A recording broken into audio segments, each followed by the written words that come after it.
Hi, you guys. This is Spencer and my wife Risa with Child Hope International in Port-au-Prince, Haiti. Today we're coming to you with our fourth quarter update to the Expanding Family Solutions Grant Challenge. First up, what was the goal of your project? The goal of our project was to transition to family-based care.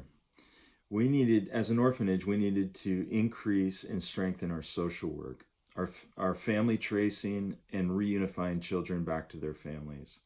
This included up to 12 months of monitoring and family support.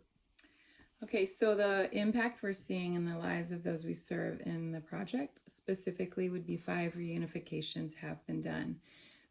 Two of those 5 are wrapping up or have wrapped up a full year. We're going to note later a story on one of them. And what we are also noticing is a trend of conflict with authority for 3 of them that were reunified this summer. So we're watching that, and we are assuming there's multiple reasons for that. One could be the political climate, the frustrations we have in the country this year impact everyone. So the families are impacted. No school. We've hardly been able to have school this year. And so that's been a major impact for family routines. Their capacity to have their kids at home all day, every day is really hard. So those are variables we're just going to watch. Yeah, and it's normal. These kids have been separate from their family for many years. And so the reentry piece, we're seeing that we're going to have to do a lot more work around preparing the parents in their parenting style and about the children themselves. Yeah. So.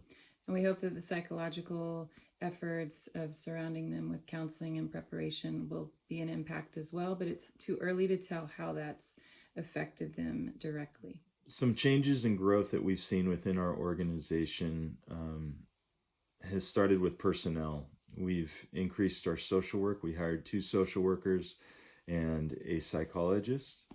The second item was around internal systems. Now, each one of our children, their case files, are on a continuum of care towards family reunification. And thirdly was just our increase in family tracing. We now know more about each one of our children's families than we did before, and we're making decisions on that. I think a key thing to note, exciting, hard to track with data, but the topic of family is very well, it's an awareness now that's increased significantly just in the last year. So just the topic alone on the word family is now is more part of our vocabulary and thinking in the home with staff, children, anyone that comes around, our reputation as an organization too. Yeah, critical conversations with children need to be had, and then they need to process these conversations. So we continue to do that as well, and we've seen growth in those areas. Yeah, I feel like this question sums up a lot of our work in Haiti. We have had enormous amounts of adaptations and changes to the initial plan. If you guys have followed Haiti, you've seen the political turmoil, the corruption, the economic inflation that we've seen, and we've had just complete disruption to society in Haiti. Yeah, this wasn't a 1 week impact. This wasn't 1 month or even 1 season. It has literally been all year long. We've had little pockets that things are calm and normal for a few weeks, but then there's a roadblock or an announced protest, and so we're just adapting. We've done that all year. We have done it well. We've kept each other going and on task, but we've lost a lot of time. Administratively, we've lost a lot of time. Staff can't get to work. Families can't come to meetings. Or we go to the social services, they're closed, or that staff member that we were meeting with couldn't get to work. This is a constant thing that's happened throughout the entire year, and then heightened even more in this last quarter, Q4. So adapting has been a regular theme for this new norm in Haiti. We hope that things will stabilize, but at this point, they haven't changed much. I think one of the key points of learning for me has been, as we go about reunifying the child back into the family, how do we bring resources around the family? It's something it's so critical in this environment of Haiti and the extreme poverty that's present.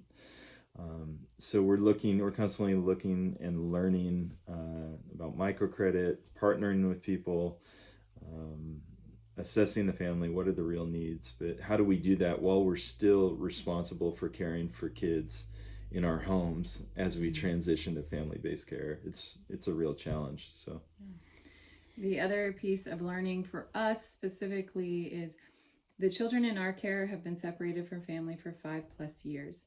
That's a major gap of time that they don't know their family well.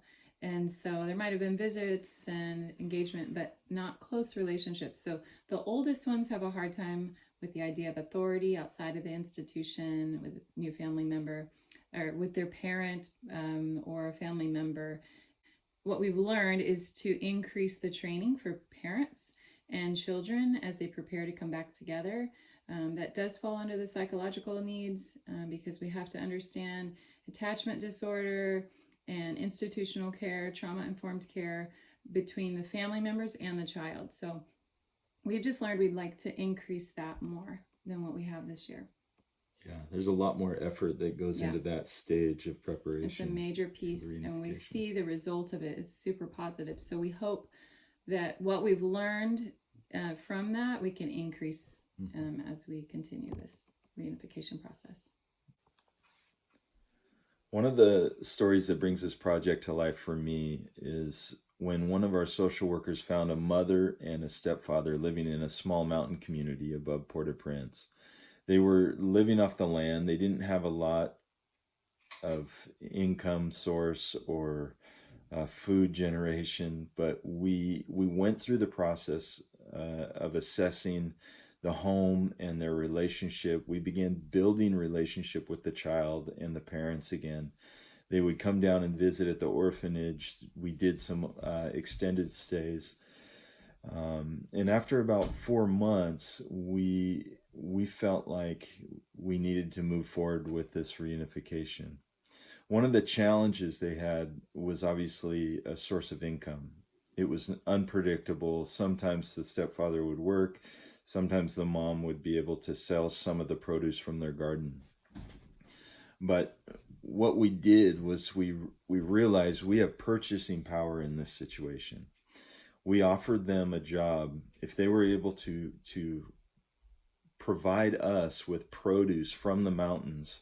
We would be their top customer every week. And it was really a creative solution. We felt God opened up even in the middle of the reunification. And we just see how it's created stability in the home. They're working. They went and found a nice school for this child to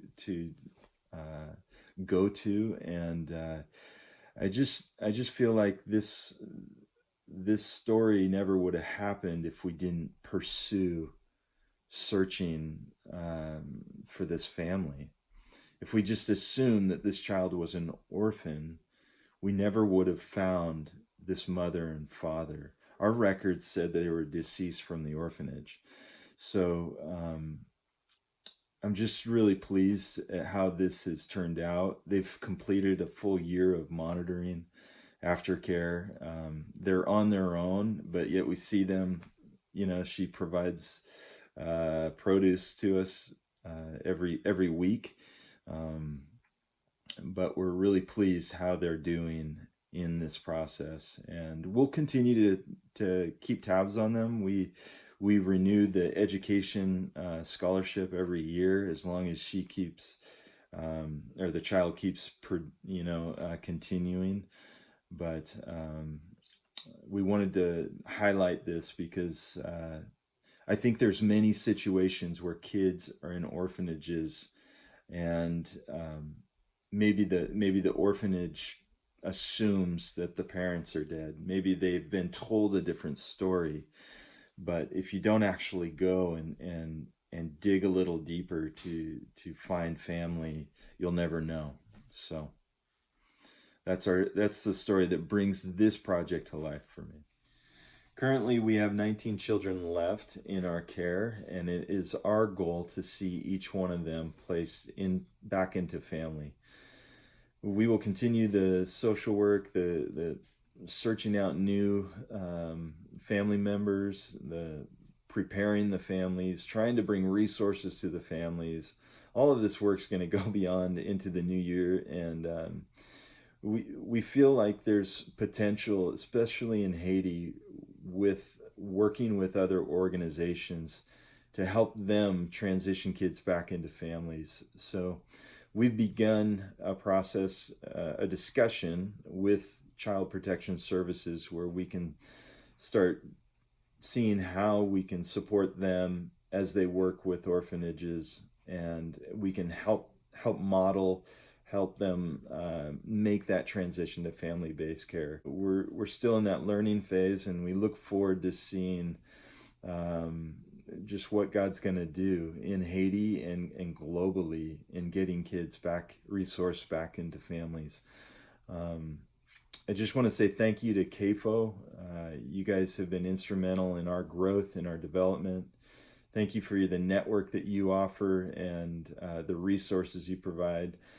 Thank you guys to everybody that's followed us through this process, and we hope everybody has a great holiday season and a happy new year. Thanks a lot, and God bless.